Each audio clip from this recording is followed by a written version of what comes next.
Welcome back to Dumber Than the Sack of Hair and all this black that's yet to crack. I'm your host, Nicole Mann, and like and subscribe if you like what you've been seeing, and especially if you want to get notifications, turn on those notifications so that you can be notified about that tournament that I told y'all about. Hopefully we will be kicking that off at the end of October with a wild card event between the District of Columbia, Washington, D.C. and Puerto Rico. The entire point is to see if any state in the United States can unseat Florida man as the dumbest criminals in the United States. And they still have quite an issue with PCP out in Washington, D.C. So we're going to have some pretty interesting criminals to go head to head with Puerto Rico. So like I said, like, subscribe, turn on those notifications so you can find out when that tournament kicks off. And we are absolutely going to give you the ability to vote. This is absolutely for you guys. So like I said, turn on those notifications so you can get into the mix. And without further ado, I'm going to tell you all a little story. I wanted to get outside my comfort zone with the makeup. I usually stick with some neutral colors, and, the nudes, things like that for my eyes. But I went and got this nice little palette. Thought I would, put some pops of glitter on there. Y'all, I looked like I got hit in the eye by a clown with a sock full of glitter. No. I'm staying the hell away from the glitter. I will continue to experiment. I got this nice little pigment with some green. I'll continue to experiment with the high pigments and do some different eye looks. I have some friends that worked at the makeup counters. I'll have them teach me some tricks, so I can get outside my comfort zone. But me and the glitter, we're not friends. No, absolutely not. It's not going to happen. No. Not anymore. So we're going to get on to the imposter stories. We have two wealthy families that had some imposter situations going on around the same time in the 90s. The reason these are dumber than a sack hair stories is because they were impersonating wealthy families. In the very first situation, we had a Christopher Rockencourt who was impersonating a Rockefeller. What makes this the dumbest of situations is that he was a French national. No one felt the need to question, excuse me, aren't they an American family? Like oil dynasty, long time, bootlegging, why, how are you related? So he didn't ever have to come up with, my mom's sister's brother's cousin's uncle, is a long lost Rockefeller. He never had to do that. Nobody ever questioned him. And I think that wealthy people like to know other wealthy people and they like to stay within their circle. So they just never question him. If you present yourself in the right way and you talk the right way, they just don't ever question you. And so, he was able to kind of just slide right into that circle of people. And, they put him up in hotels. They gave him money. One woman, he was able to get $100,000 out of her. Another woman was able to vouch for him. And using the Rockefeller name, he was able to secure a $4.2 million loan. Y'all, I can't even get a $50,000 loan right now. That's messed up. That's beyond wrong, okay?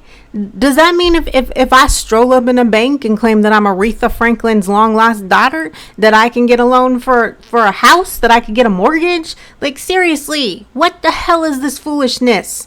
That's why people were able to get away with so much stuff before the internet became so commonplace and before there were so many search engines, because just a couple clicks and type in a couple keywords and you'll have everybody's information in front of you. So people aren't able to get away with the stuff now that they were back then.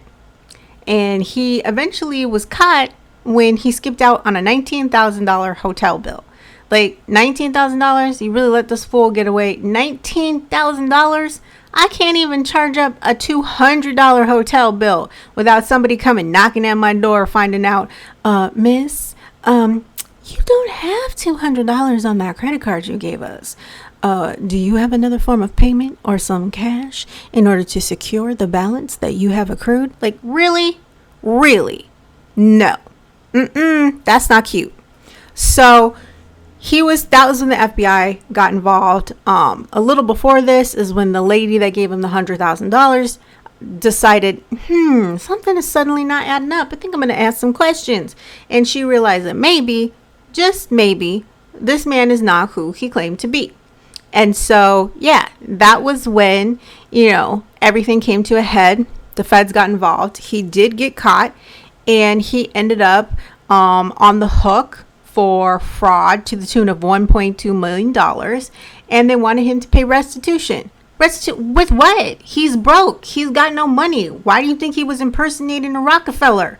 Like, where's he supposed to get this restitution from? What's he going to do? Is he going to go get a job at a garage? You going to garnish his wages? Is every victim going to get $20 out of every paycheck? What, 500 years after hell freezes over, is he going to pay these people back? Why do they keep giving these con artists probation and restitution? None of these people are ever going to get paid. Stop giving these people false hope. Stop acting like he's ever going to pay him back. Are you going to give him a job on Wall Street where they're going to sign him for $1 million for a salary and a $500,000 signing bonus? That's just ridiculous. Like, yes, restitution. As long as you pay that $1.2 million back, you're never going to go to jail. Like, once again, with what money and what job? So that was one Rockefeller. There were actually two people who impersonated Rockefellers during this time frame. One was a German national. Once again, how did nobody question how you, a German national, were related to the Rockefellers? But the thing was, he didn't do it for monetary gain. He basically did it because he just wanted the American dream of the 2-story house and the picket fence. He just wanted to slide right into the Midwestern American dream, and that's exactly what he did. He found a nice lady, and he just ingratiated herself into her family. He slid right in. They had a kid. Everything seemed to be going well. But then when the family, when their marriage fell apart and they ended up getting divorced, he did not like the custody agreement. And because he didn't like the custody agreement, that was when he tried to kidnap their kid and took off. Obviously, custodial interference on that level, the feds get involved, and that is when they have to break it to the wife. I'm sorry, you did not marry Clark Rockefeller. You married a German national. Everything he told you was a lie. And then at that point, every document that he put the name Clark Rockefeller on, his ID, everything is false. Everything about that is a count of fraud. So we're talking hundreds of counts of fraud, like their mortgage, all of the mortgage paperwork, fraud, the bank account, fraud, like everything that has the name Clark Rockefeller on it is fraud. So, on top of the kidnapping, the custodial interference, there's all these counts of fraud. I mean, imagine you're as the wife, what she's going through. You're finding out that the past however many years of your life, everything has been a lie. This man you married to, you don't even know him, and he's out there somewhere with your child. Like, that has to have been insane and ridiculous. And yes, he was caught. But I mean, it's not like there was restitution because he didn't steal anything. He just did it to lead a normal American middle class life. Like, that was really all he wanted. And when the life fell apart, like a lot of plain middle class lives do, marriages don't work. And, you have to figure out how to make that co-parenting and things work. And it didn't go the way you wanted. He basically blew up his own spot. So that's what makes his situation even dumber. Like, how are you going to blow up your own spot? Like, if he had just kept his head down and kept to the custody agreement, no one would have ever known that he wasn't who he said he was. That's what's crazy. He probably would have continued to get away with it if he would have just kept to the custody agreement. That's absolutely ridiculous. Now, the last one. Now, this one is actually really the highest of profile because this was actually made into a play, which was then made into an Oscar nominated movie.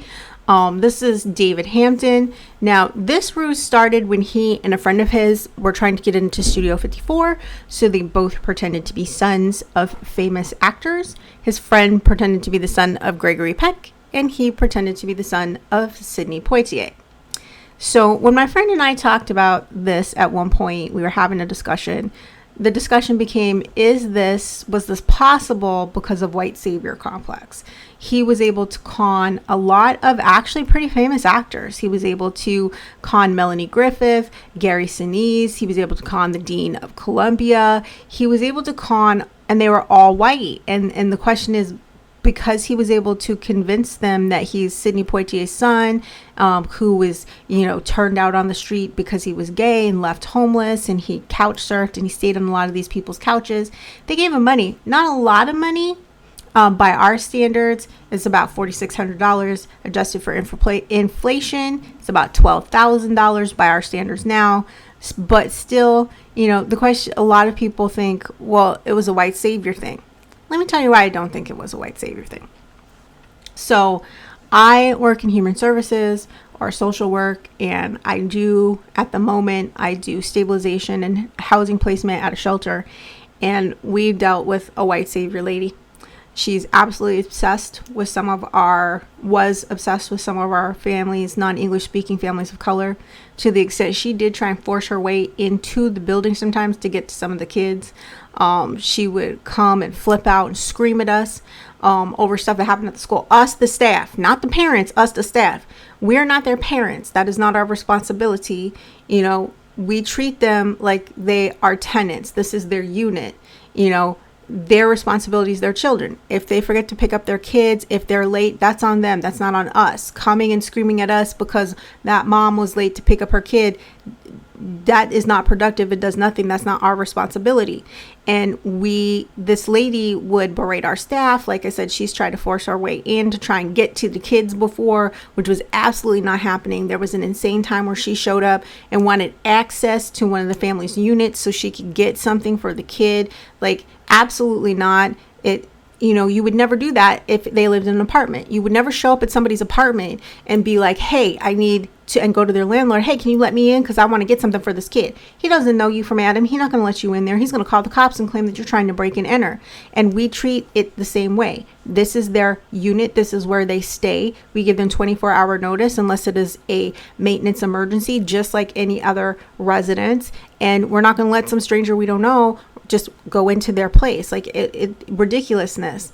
And the only thing that really stopped this lady was COVID. Like, that was the only thing that kept her and had her leaving these families alone. And we have had different some staff turnover because of COVID. And someone said to me, how am I going to recognize this lady if she starts turning up again? And I said, it's really simple. It's not like you can miss her. She looks like two Sue Sylvester stuff and have a tracksuit. So, but that's white savior complex to me. It's someone who's absolutely fixated. They're not going to stop. Like, they don't care if they're in the right.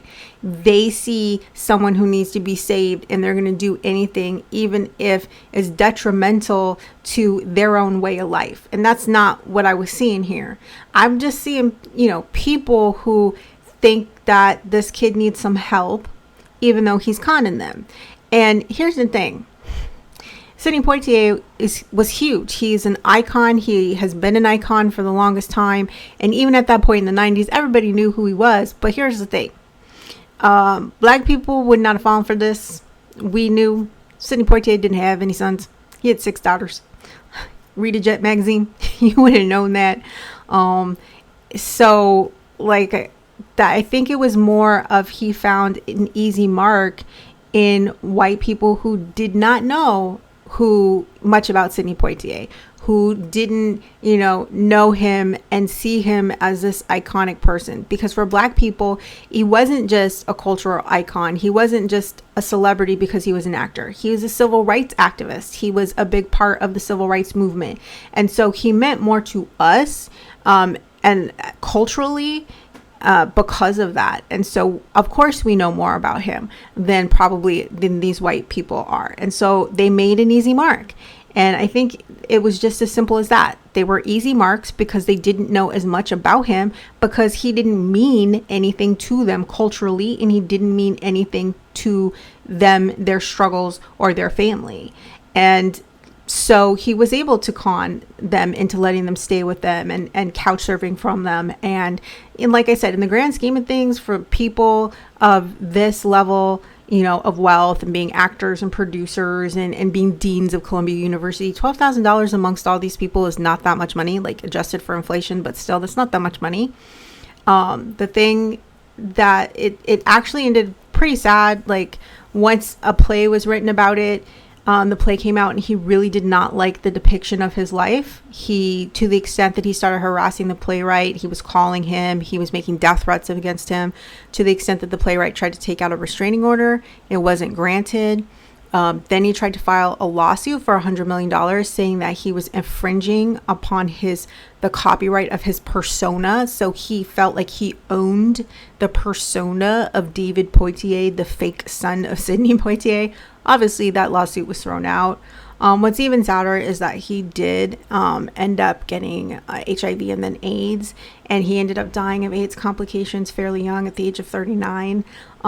So he did actually continue, though, before his death, to parlay the fact that he was this Sidney Poitier impersonator into, talk shows and appearances, and he really wasn't able to separate himself from that and find a place for himself beyond that. And I think he might have been able to, but it kind of is very sad that that's what he allowed himself to be, the persona of this person who impersonated Sidney Poitier's son. There was so much more that he could have done. So, but those are some of the more famous celebrity or wealthy impersonators from the 90s. They were wholly stupid because of one count. You had person who was impersonating the Rockafellers so that he could get personal gain and wealth, which eventually they figured out he didn't have any money. Obviously, he couldn't be a Rockefeller. The other one impersonated a Rockefeller so that he could live the American dream, and very clearly it was going to be easy for them to find out he wasn't a Rockefeller, and he blew up his own spot. That's what makes him dumber than a sack of hair, because he blew up his own spot. And then you have this, for me personally, the dumbest out of all of them. How are you going to tell people you're Sidney Poitier's son and the man has no sons? Like I said, all black people, we knew he ain't got no sons. He's got 6 daughters. Come on, just no, and no. So those are some of the bigger impersonators, celebrity / wealth impersonators, whatever you want to call them, from the 90s, the dumber ones. So at the end of the day, dumber than a sack of hair, or you can say lack of sense. Like I said, I don't call it common anymore because no one seems to have it. So subscribe, turn on those notifications, and I will see you next time. And you will always know when people are dumber than a sack of hair, because you won't be able to find anyone else dumber than them. Bye.